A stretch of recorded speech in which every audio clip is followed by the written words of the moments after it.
We almost watched the British government get Thanos snapped in 1605. No, seriously.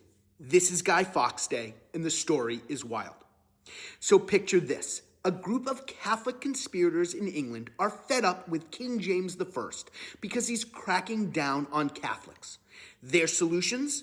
Not petitions, not a sternly worded letter. Nope. They decide, what if we just blew up the entire government?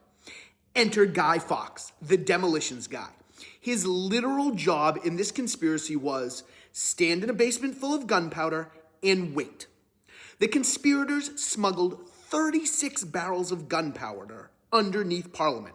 That's not a protest. That's a Michael Bay film waiting to happen. But somebody did snitch. There's always one who does.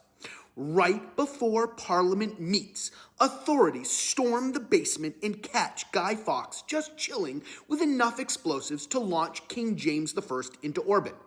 He's arrested, tortured, because 1605, and executed along with 7 others. Plot failed, government still intact. Snitch still somewhere bragging.